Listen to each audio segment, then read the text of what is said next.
شوية عدس حكاية. سامعين صوت الطشة ديت؟ حاجة تركاية. خلينا نشوف عملنا ازاي وفعلا بقى عامل كده ازاي. يلا بينا.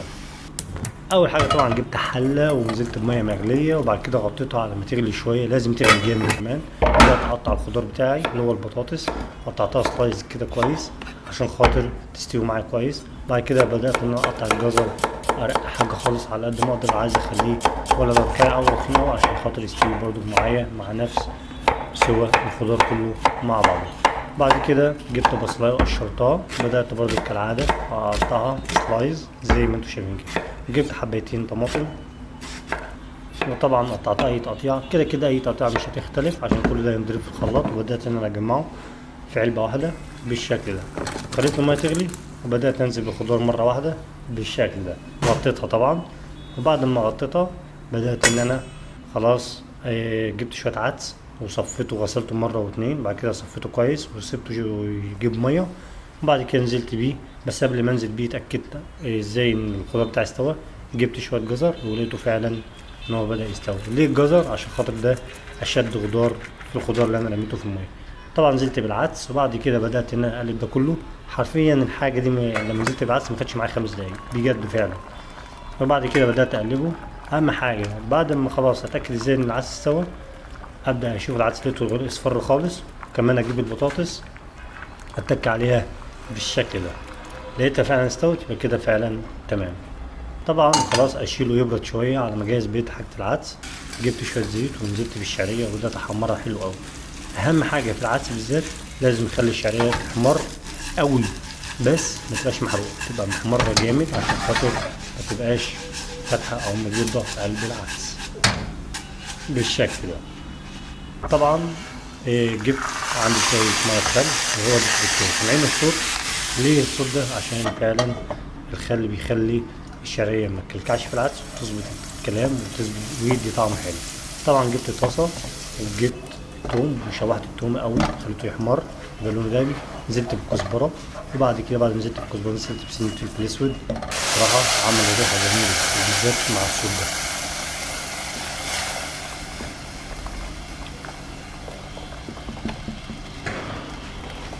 طبعا صوت يهبل صح؟ الصوت دوت يخليك ان انت بتعمل حاجه فيها ابداع وفيها فن.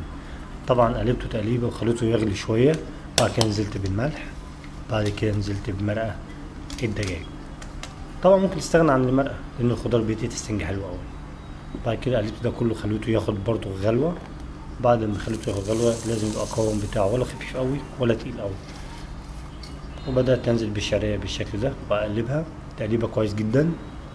وبعد ما خلاص دخل على السوا، بدأت ان انا انزل بالزبدة. اتمنى الفيديو يكون طبعا شوية العدس عمت تمام.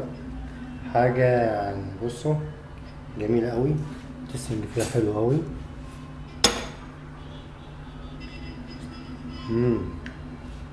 تمام. كده دلوقتي عشان في كام حركة كده.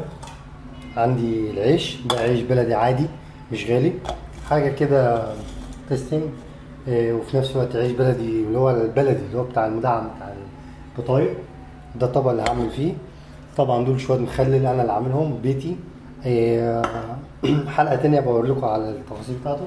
عندي اهو حاطط جزر على ليمون وعلى فلفل تمام. فده خليهم دول هيبقى جنب الاكل تمام.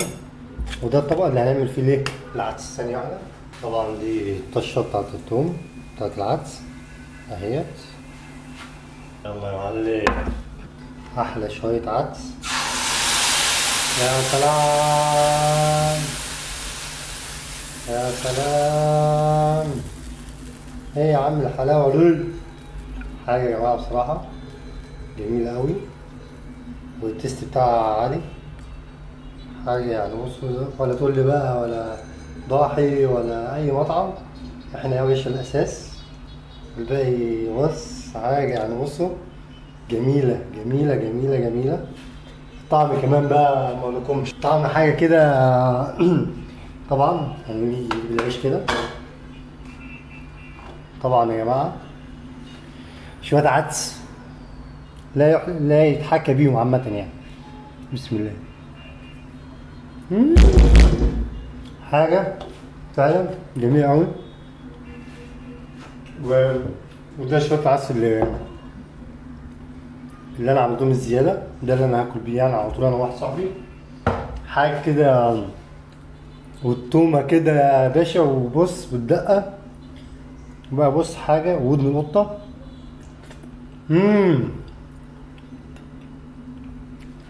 المخلل ده انا اللي عامله بقالي اسبوع،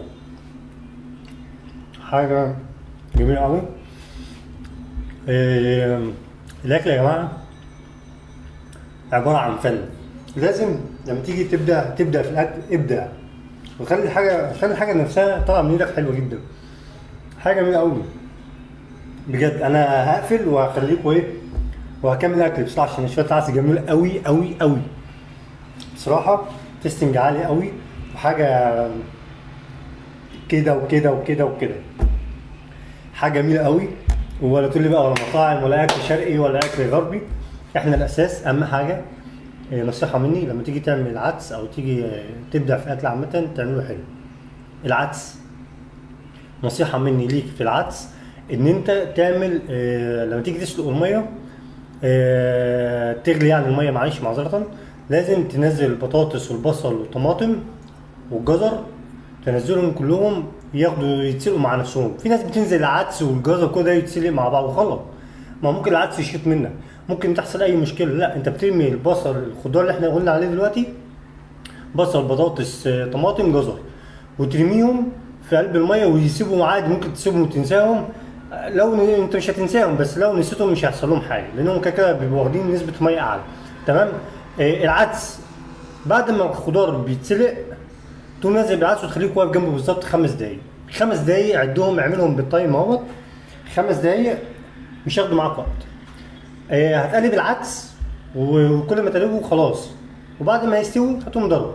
لكن في ناس بتفضل حاطه العدس والجزر والخضار كله مع بعضه في ميه، فممكن يشيط منهم، ممكن يعجن منهم، ممكن يبوظ، حاجات كتير ممكن تحصل. لا، انا بقول لك ارمي الخضار وسيبه براحته، حتى لو نسيته ممكن تفصل عليه، حتى لو رحت اي مشوار الخضار بيغيب شويه في التسويه عن العدس، تقضي المشوار تدفع على الخضار وتقفل وتاخد بعضك وتمشي. اتمنى الحلقه تكون عجبتكم النهارده، وتشوفوا كل جديد على قناه رامي سعد محبوب سعيد على اليوتيوب طبعا. وان شاء الله اشوفكم حلقه جديده ان شاء الله. واتمنى طبعا ان انتوا تقولوا تعليقاتكم واقتراحاتكم وافكاركم. خد راحتك في القناه، انا والله العظيم مش هزعل، بس اهم حاجه لازم تاخد المعلومه صح، مش ان انت تاخد البتاع كده ماشي. اشوفكم في حلقه جديده ان شاء الله. السلام عليكم ورحمه الله وبركاته. سلام.